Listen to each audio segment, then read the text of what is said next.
What's up, everybody? Welcome to today's video. So, I'm going to start a series around the 7 fears of real estate investing, and I wanted to go ahead and kind of go over these in a mini video part series just to address any concerns that you guys that are looking to get into real estate investing or are hoping to do something, especially with everything that's going on with COVID-19, and how the markets and everything is just changing. So today we're going to talk about how to create your own economy, how to create your own economy with one single house. Okay, with one single house, how to create your own economy with one single house. And by the way, if you guys have not downloaded yet our 7 steps to become a real estate investor in any market, regardless of money, time, knowledge, or network, make sure to check out realestatewealthempire.com. So with further ado, let me go ahead and do a little bit of a fun stuff here that I enjoy. We got some sound effects going on, everything. That's pretty cool. I don't know. I thought that was cool. But with that said, let's go ahead and get started. Now, the reality of it is that a lot of these educational companies or quote unquote gurus, they might have talked to you about a certain strategy. And my personal belief is that the reality of it is that you need to find what works for you. So it's less about a tactic, but more about your own path, your own personal strategy. And so today we're going to cover really how a single house, how it can profit you, different ways for different economies, for different resources. And hopefully, you find that helpful for your time consumption here. So with that said, let's go ahead and get started. So the most common no money down type of pitch that you hear out there is obviously wholesaling. And wholesaling is when somebody buys a property or gets a property under contract at a very deep discount. Okay, and what they do is they trade the paper. So for wholesaling, right, that is when somebody has a purchase and sales contract and they go ahead and assign that contract to somebody else. They go ahead and assign that contract to somebody else. And how do they do that? They do that with an assignment of contract, right? That's the most basic. That's what you've seen out there regarding no money down type of situations. And so by doing that, you get paid as an assignment fee, right? You're getting paid for getting that property under contract and then selling that assignment fee. Now, although it might not cost any money to do the actual deal because you are not breaking, you're not closing on the deal yourself. It does take a lot of time, and it does take money for marketing, depending on what is it that you do. And so that's my little thing of a watch here. But bottom line is, for you to get that assignment fee, I don't care what you've heard up there. You're either gonna have to put some significant time or some money. Now you might get lucky and pop a cherry, like you said, pretty quickly, but that's the bottom line. Now the reality of it is that wholesaling assignment fee. This is not investing. It is not investing. This is not investment. Not investment at all. Let me go ahead and get another color here. Not investing. So this is not investing. It turns out a profit, but it's ordinary income type of profit. Okay. Now, what the most and the ideal way to do this is actually you market for a property at a deep discount, and you go ahead and get that property on their contract, and you can actually assign it to yourself. Some people focus on the acquisition side of wholesaling, and some people focus on the disposition side. In our operation, Move On, we do both. But the bottom line is that, that's what you hear out there, the whole no money down type of situation. Okay. Now, with that said, let's go ahead and go to the next step on a single family home investing. So The second strategy out there is the whole BRRRR, buy, rehab, rent, and refinance. Now, although you can do it via subject to, and you can do it, other methods, the reality of it is that if you have a W-2 job, you're better set up for a bar. Or if you have good banking relationships, private money relationships, okay? Buy, rehab, rent, refinance. Now,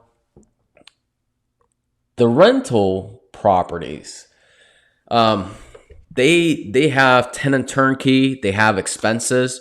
So the way you look at this deal is, and this is actually investing, BRRRR, right? You will get capital gains, okay? So, or equity capture, really, actually equity capture. When you buy below market, you rehab, and you go ahead and rent and refinance. So you get the equity capture there, which could be significant. I mean, we're talking about 20K to, I don't know, 40K in some instances. I mean, it depends on how deep you buy. Then you've got what they call cash flow on these houses. Now, I'm going to put a parentheses here because a lot of times they just neglect a lot of the maintenance and a lot of the taxes and rehabbing, vacancy. So you will get equity capture, you will get cash flow with this strategy. But the bottom line is, the trick is the long-term financing, right? The long-term financing for the home. That's something that you want to have figured out. You definitely want to have figured out as soon as possible. So let's see here. Okay. So we've talked about wholesaling, and it's something that you do with single family houses, and you get paid with an assignment fee. But it is not investing whatsoever. That is a job. It gets taxed as ordinary income for sure. And then you've got the buy, rehab, rent, refinance, whatever strategy, which is typically good for somebody that's a W-2 that can get equity capture. You can raise private money. You can get money through banks. I'm just saying this is probably the most common way people that have W-2s, because they can get that good 30-year Fannie Mae financing. Now, the bottom line here is that you want to look at it as a savings account, okay? You don't want to look at it as, oh yeah, I'm going to have $300 of cash flow, and then at the end of the year, you're going to be run out because an AC broke, right? So you almost want to look at them as savings accounts, is what I would say, because you get equity capture and you get that residual income. I don't even call it passive. It's more like residual income. But again, it has so many benefits because you get that equity capture. You will eventually turn it into a capital gain. You got that residual income. You get the tax depreciation as well. You got the appreciation, whenever you hold the home. What else? You got debt pay down. So you're getting paid, if you're doing this whole cycle, you're getting paid multiple times, multiple ways. So with that said, it's something to consider, especially if you're looking for wealth and for residual income. It's a very good tactic. Now, do not count on that money because of the maintenance issues. Typically, you want to look at it just like as a savings account for long-term wealth until you've really paid down that mortgage enough that the spread is really big. Now, one thing that they haven't really said out loud is, a lot of times if you're able to buy these houses at a deep enough discount, you can actually assign it to yourself. So let's say that you have a home that you bought really cheap, right? Like really, really cheap. You assign it to yourself so you can get cash here, cash out, right, through the assignment to yourself. You can then do the BRRRR method, which is actually investing. Okay, we do that quite a bit. And then what happens when that house, after you fixed it up, you fix that house and the tenants move out and it needs work? you have a choice to make at that point. You need to make a choice of what it is that you want to do. You can fix it and keep renting it. That's something that you could do. Or two, you could just sell it as is. But Joel, who would buy it, sell, as is at a decent price for that markup? And so, that's when you look into possibly just selling it on payments. So owner financing. Okay. Why would you want to do that? Now, I get it.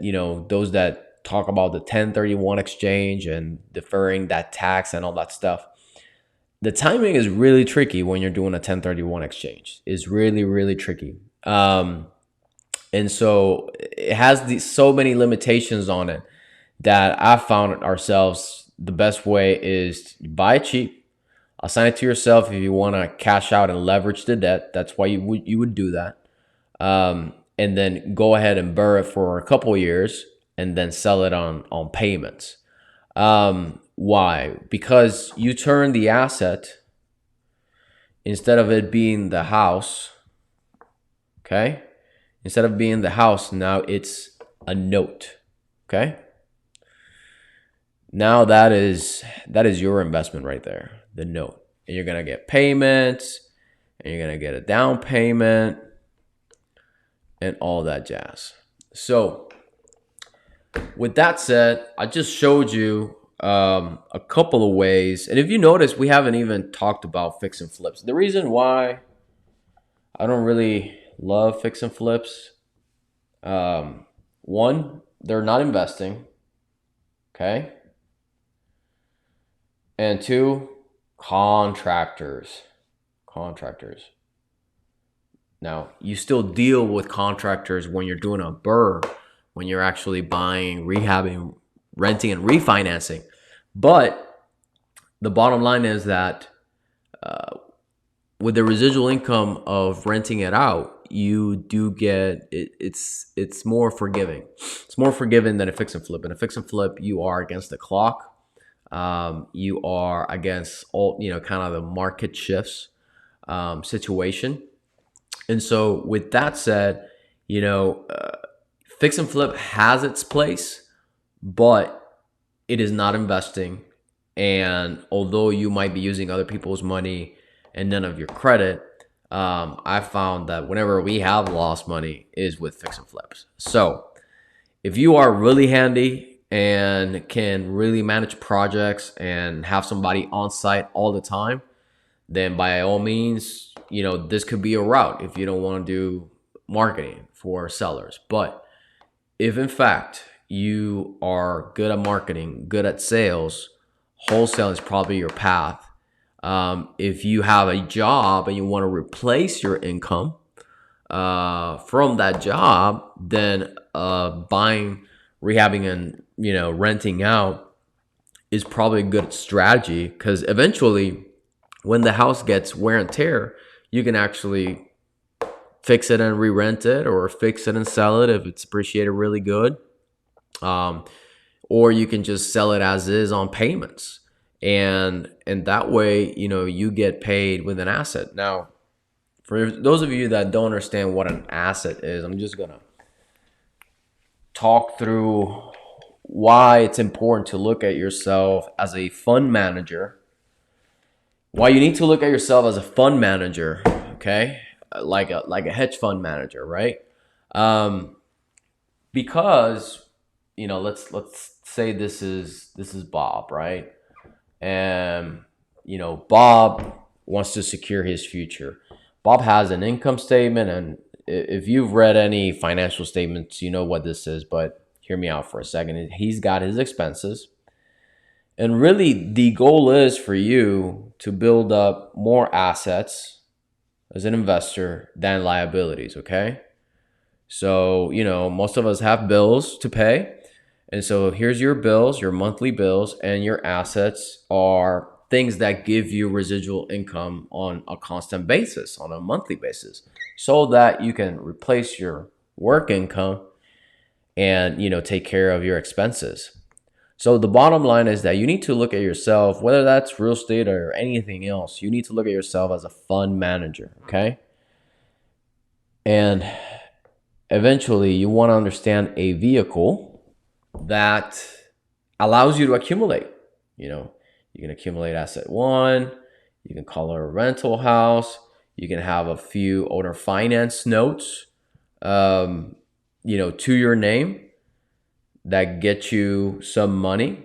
And if at this point your problem is that you don't have income, you don't have enough income, or you're just at the starting stage, then wholesaling is a great option. Fix and flip, if you like construction and you can manage it appropriately, then that would be an appropriate option. So again, I hope this was useful. This is the way that we can navigate different economies, different market situations, regarding with everything that's going on. As a real estate investor in an up market, you end up selling a lot. You end up selling like wholesaling and fix and flips and stuff like that. And on a down market, you end up doing a lot of subject twos, short sales. And so the important thing is that find yourself a vehicle. It doesn't matter what that is. This is real estate in this case, and this is our preferred one. But find yourself a vehicle that allows you to create your own economy, okay? That gives you that ability to be flexible. So again, if you haven't visited us over at realestatewealthempire.com, we give a bunch of content via email, send you free PDFs, tools, all the guides that you really need to start real estate investing. I'm on a mission to help 100 households get into real estate investing, and hopefully a lot of this information, free information I'm going to be putting out, helps you guys kind of overcome any objections that you have. And again, we're going to be doing this mini series regarding 7 fears. So, next up, we're going to be talking about money, some of the fears around money. Like, how do I get money for the deal? How can I overcome that? We're going to be talking about time. What if I don't have any time? What if I'm like really busy? Knowledge, like how can you get the knowledge to actually know what a deal is? I mean, if that's where it starts at. If you can't figure it out in your mind and see it as a reality, you won't be able to actually achieve it, right? And so it's all about developing your personal strategy and not just focusing on a single tactic. I mean, wholesaling has been around forever. Renting has been around forever. It's not about that. It's about you. And it's about defining the path that works best for you based on your current resources, okay? So, we're going to be talking about networking, COVID-19, construction, and deal finding. So hope you enjoy this. If you did, make sure to click like, share with your friends. We do have a free Facebook group where I get these questions, and I'm, go in there and try to see what's in y'all's mind so that we can talk about it. So let me know, in the comments, in the Facebook group, what sort of questions you guys have. Maybe I can bring on a couple of people here. And and hopefully you enjoy this. Take care. Have a good evening. Bye-bye.